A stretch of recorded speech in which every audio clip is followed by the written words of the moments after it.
Hey guys, this is Bonfrey from Ephesus, and I used to play in All World a lot, but mostly I'm playing in Ephesus now. And a few weeks ago, I started a new guild, and the idea of this is to meet some of you guys that listen to me and others that maybe don't, and to help them grow in Ephesus. And so we've had some experienced players from other worlds join Ephesus here, and the idea is helping ramp them up at whatever speed they want to. We don't have to go fast. The idea here is that we all want to play the game in our way at our pace, but maybe the idea is as optimally as possible and getting as much help as possible. So the first little segment here is really talking about my guild concept, and not necessarily just to come over and join my guild, but for those of you that are in guilds or in guild leadership, just some of the things that I do. I wanted to share some of my philosophy about guildmanship, if you will, and some of the specific things I'm doing to help ramp newer players up really fast. One example is VV, Victorious Vixen.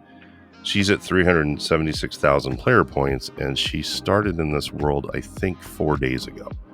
So I was able to help her ramp very quickly to that. She's an experienced player from L, but it helps to have some help from your friends. And I'm going to show you specifically what I did to help her get a ton of goods really quick, and a ton of FP, and a ton of medals. So if you're interested in seeing that and me showing that to you, it's not complicated. It just requires one or more players in your guild that are willing to be quite generous and that have high enough grade buildings to help out in these ways. So let's talk specifics. So I want to say I started this guild about 3 weeks ago or so. We've got 13 right now. We've had a couple come and go. And the idea here really is just not to be super competitive, but we do play all aspects of the game. So we are unlocking QI, and everybody's benefiting from that plays QI. I think most people in the guild are playing QI. We have one member with a diamond farm, and we are also doing GBG and unlocking all 5 levels of GE. So we want to explore all the features of the game as they are released, and then we also have quite a bit of help available. So I've made one other player a founder here, and then I've established several leaders who are experienced players from other worlds, but just have the same mindset of generosity and helping. There was a player that joined this week and said, "Gosh, I'm sorry if I ask any stupid questions," and my response was, "Well, every question in this game is a stupid question because it's so complicated." So I'm sure some of you can relate to that. At least, we've all been there at one point. So anyway, that's a bit of the philosophy. We are not, we are certainly competing. We've ended up in gold GBG. Once we get to diamond, I mean, it's not, we won't contend there yet. Not at this point. We're still building the treasury up and so forth. So when we fight in battlegrounds, we're not doing free fights and buying a bunch of aids and so forth for those sectors, but that's fine. I mean, we're growing and growing quickly in some cases. So let's get to some of the specifics. So one of the tools I use to really boost up new players, like I did with VV, is to get one of my high level GBs and essentially self-snipe. So what I did for her is I took my level 176 arc. This is an extreme example. I mean, we could do this. I just did it with my seed vault a few minutes ago, actually, to help another player in our guild. And basically, the idea is I say, okay, I post the building in our guild thread, and I say, hey, basically just snipe this building, put on it whatever you can afford. We usually try to plan this a little bit so that the timing is right. But in this case, you can see it cost me, I had to put down 59,000 FP at this arc level to get it flipped. But I loaded this up over, the series of like 5 days or something like that. And then Thor, who's in my guild, he added 76 FP, which is, of course, a magnificent snipe, right? So out of this, he got, 90,000 plus whatever his arc bonus is in metals, tons of blueprints, and thousands of FP. The same thing happened for VV. So as a result of me doing this friendly sniping, if you will, it allowed VV to add like 10 land tiles right away in terms of metals. And there's nothing wrong with doing this, with helping people this way. I'm doing it with my seed vault right now. So in a sense, I'm able to spread metals and prints and FP profit to my other guildies, just saying, hey, basically, I can't believe VV's only been playing like 40. She's already thrown down like 700 FP on my GBs. My God. I have to go see what she's doing. But anyway, the idea here is that I'm like, hey, put down what you can afford, right? Put your arc break even, whatever. These are all the players that we're helping grow.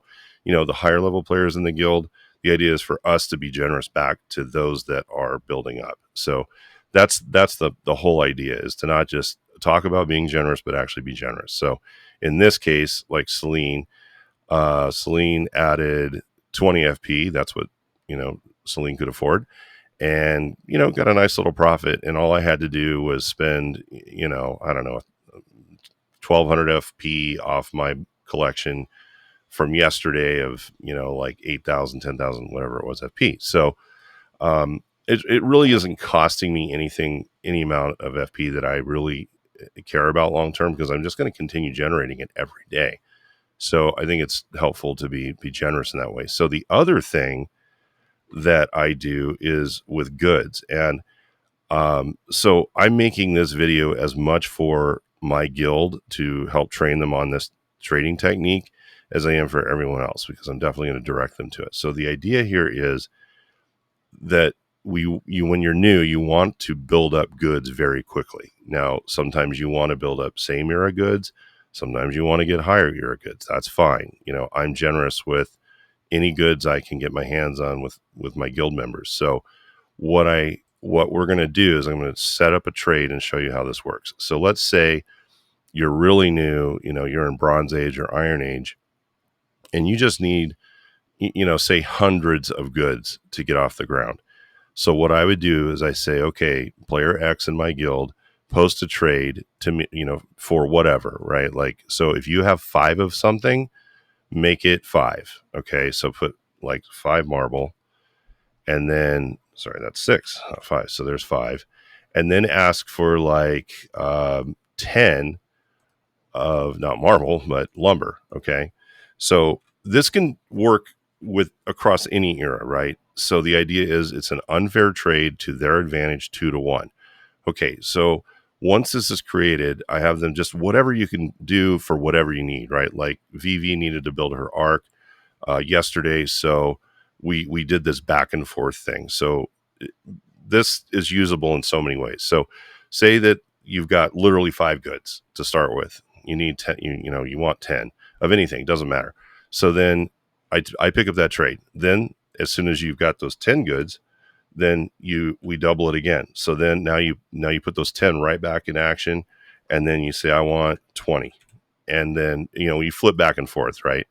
So essentially this builds up so fast, because you can go from 100 to 200, 200 to 400, 400 to 800, etc.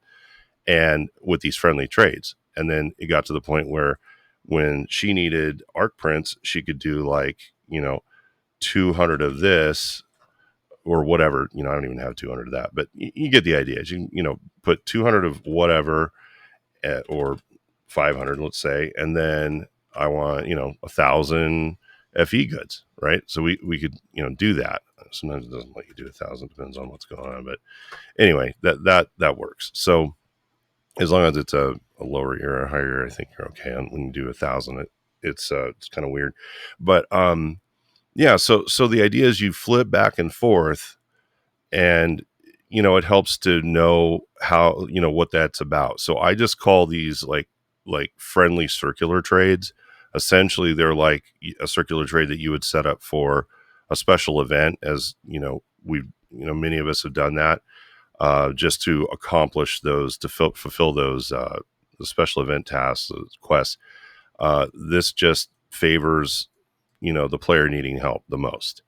And that way I don't have to be profitable on goods. I mean, if I have the goods, I'm going to share them. Like I donate a lot of goods to the treasury right now because it's a young treasury, but I also hold on to a number of goods, and I'm doing a lot of trade downs, like eras that I have a lot of. I mean, I just moved into Saab recently, so I'm pretty weak on Saab, but that's building. But I'm okay on Sam, and when you're into 50, 60, 100,000 goods, I mean, it costs you almost nothing to trade this stuff down, right? So I'll just post trades for say FE goods or TE goods for lower errors that I need to help out my newer guildmates, right? Like, because they're going to be hanging out in usually EMA, HMA.